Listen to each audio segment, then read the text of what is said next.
my face! Stay still! I am standing still. Hold on!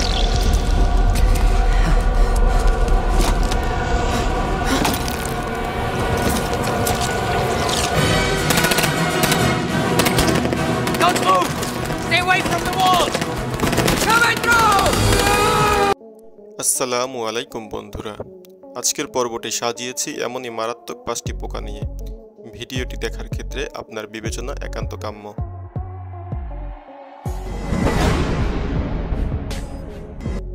এটির নাম হলো blue carpenter B, একটি বৃহৎ এবং আকর্ষণীয় মৌমাছির প্রজাতি।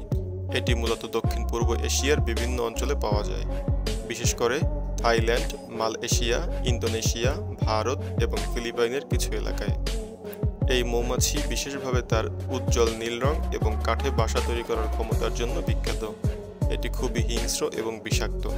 বিশেষ করে এই মৌমাছিরা ফুল ফোটানোর পাশাপাশি কামড়েও ক্ষত সৃষ্টি করে। যন্ত্রণার দিক দিয়ে এটির স্কোর 10-এর মধ্যে 7.8। এটির কামড় কতটা বিষাক্ত এটা পরীক্ষা করার জন্য এই ব্যক্তি একটি মৌমাছি ধরে তার হাতের উপরে রাখে।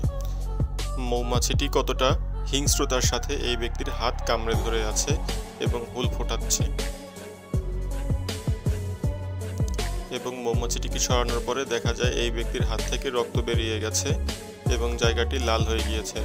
যন্ত্রণায় এই ব্যক্তি রীতিমতো কাতরাচ্ছে।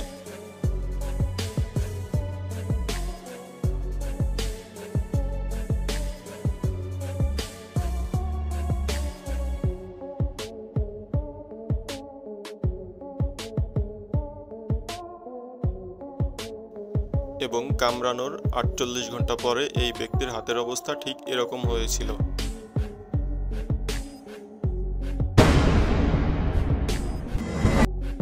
অ্যাসাসিন বাগ একটি শিকারী পতঙ্গ, যা তার দ্রুত আক্রমণ এবং বিষাক্ত হুলের জন্য পরিচিত। এই পোকার আচরণ এবং শিকার ধরার কৌশলের কারণে এদের অ্যাসাসিন বাগ বা ঘাতক পোকা বলা হয়। অ্যাসাসিন বাগ সাধারণত 10 থেকে 40 মিলিমিটার লম্বা হয়ে থাকে। এদের গায়ের রং বিভিন্ন হতে পারে, সাধারণত বাদামি, কালো, লাল বা কমলা রঙের হয়। এদের একটি দীর্ঘ ধারালো ঠোঁটের মতো মুখাংশ থাকে, যা তারা শিকার ধরার সময় ব্যবহার করে থাকে। এই ঠোঁট দিয়ে তারা শিকারকে আঘাত করে এবং তাদের শরীরে বিষ প্রবেশ করায়। অ্যাসাসিন বাগ পৃথিবীর বিভিন্ন অঞ্চলে পাওয়া যায়, বিশেষত উষ্ণ এবং উষ্ণমণ্ডলীয় অঞ্চলে। অ্যাসাসিন বাগের মধ্যে কিছু প্রজাতি চাগাস রোগ ছড়াতে পারে।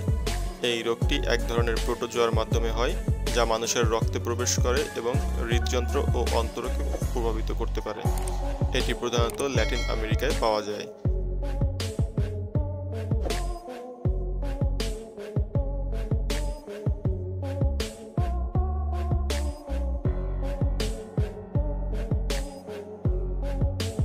এটির কামড়ে পুড়ে যাওয়ার মতো অনুভূতি হয়।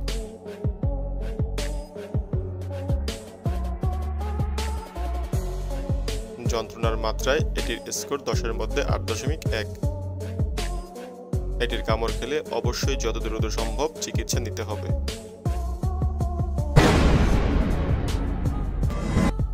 ডেজার্ট ব্লন্ড ট্যারেন্টুলা হলো যুক্তরাষ্ট্রের দক্ষিণ পশ্চিমাঞ্চলে এবং মেক্সিকোর উত্তরাঞ্চলে পাওয়া এক ধরনের বৃহদাকার মাকড়সা। এই ট্যারেন্টুলা প্রজাতি সাধারণত উষ্ণ, শুষ্ক মরুভূমি অঞ্চলে বসবাস করে এবং তার স্বাভাবিক রং ও আচরণের জন্য পরিচিত।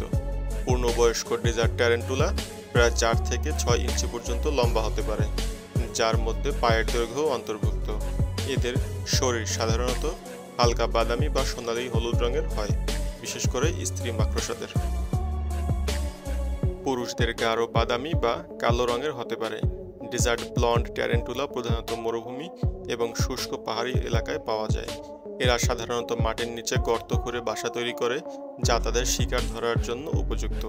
ডেজার্ট ব্লন্ড ট্যারেন্টুলা মূলত মাংসাশী। তারা ছোট কীটপতঙ্গ, ছোট পোকামাকড়, ছোট স্তন্যপায়ী প্রাণী, এমনকি কখনো কখনো ছোট পাখি শিকার করে। ডেজার্ট ব্লন্ড ট্যারেন্টুলার কামড় মানুষের জন্য সাধারণত বিপজ্জনক নয়।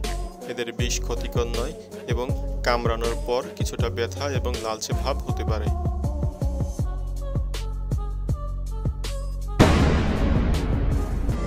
বিয়ার্ড ফায়ার ওর্ম একটি সামুদ্রিক অন্নেলিড কৃমি, যা প্রধানত উষ্ণ সমুদ্র অঞ্চল বিশেষ করে ক্যারিবিয়ান সাগর এবং আটলান্টিক মহাসাগরের আশেপাশে দেখা যায়।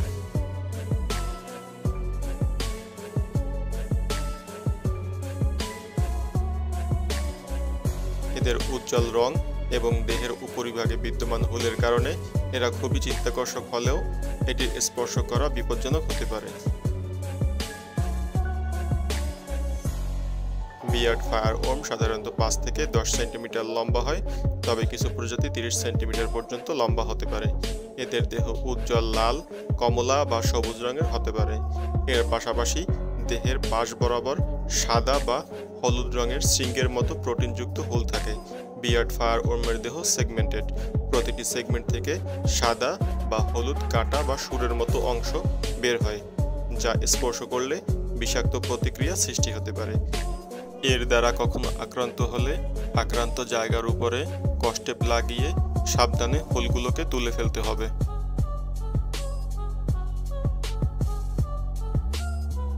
এবং ভিনেগার দিয়ে জায়গাটিকে ভালো করে ধুয়ে নিতে হবে, এবং হাতের কাছে ভিনেগার না থাকলে পানি দিয়ে ধুয়ে নিতে হবে এবং ডাক্তারের সাথে যত দ্রুত সম্ভব যোগাযোগ করতে হবে। যন্ত্রণার মাত্রায় এটির স্কোর 10-এর মধ্যে 9.5। আক্রান্ত হওয়ার 3 ঘন্টা পরে জায়গাটির অবস্থা এরকম ছিল, 10 দিন পরে এরকম এবং 14 দিন পরে অবস্থা আরও খারাপ হয়ে এরকম অবস্থার সৃষ্টি হয়। 31 দিন পরে এই বিষ কিছুটা কমতে শুরু করে। এই বিদঘুটে ভয়ঙ্কর কীটের নাম হলো স্যান্ডওয়ার্ম, যা বেলাড ওর্ম নামেও পরিচিত। এটি এক ধরনের সামুদ্রিক কৃমি যা সাধারণত বালুকাময় উপকূলীয় অঞ্চল এবং সমুদ্র তটের নিচের অংশে পাওয়া যায়। এটি মূলত শিকারী এবং সামুদ্রিক খাদ্য শৃঙ্খলের একটি গুরুত্বপূর্ণ সদস্য। স্যান্ডওর্মকে বিভিন্ন নামে ডাকা হয়, যেমন র্যাগ ওর্ম বা কিং ওর্ম। এই ওর্মগুলো মৎস্যজীবীদের জন্য গুরুত্বপূর্ণ, কারণ এগুলো মাছ শিকারের জন্য চমৎকার টোপ হিসেবে কাজ করে। স্যান্ডওর্ম সাধারণত 20 থেকে 40 সেন্টিমিটার পর্যন্ত লম্বা হতে পারে, তবে কিছু প্রজাতি আরও বড় হয়। কিছু ক্ষেত্রে এটি 90 সেন্টিমিটার পর্যন্ত লম্বা হতে পারে। এদের দেহ সাধারণত হালকা বাদামি বা সবুজ আবহ হয়ে থাকে। কিছু প্রজাতি লালচে বা কমলা আবহাও ধারণ করতে পারে। স্যান্ডওর্মের দেহ অনেকগুলো সেগমেন্টে বিভক্ত। প্রতিটি সেগমেন্টে ছোট ছোট পা থাকে, যা দিয়ে তারা মাটির নিচে বা বালুর মধ্যে দ্রুত চলাচল করতে পারে। স্যান্ডওর্ম সাধারণত সমুদ্রের বালুময় তলদেশে কাদামাটি অথবা মাটির নিচে গর্ত করে বাস করে। তারা সমুদ্রের জোয়ারের সময় খাদ্য খোঁজার জন্য উপরের দিকে উঠে আসে। এটি মূলত বিষাক্ত নয়, তবে এর কামড়ে রক্তের সাথে বিভিন্ন প্রকার ব্যাকটেরিয়া মিশে নানাবিধ রোগের সৃষ্টি করতে পারে। আপনি যদি এমনই রহস্য রোমাঞ্চে ভরা ভিডিও দেখতে পছন্দ করেন, তবে লাইক, কমেন্ট, শেয়ার করে আমাদের পাশেই থাকুন।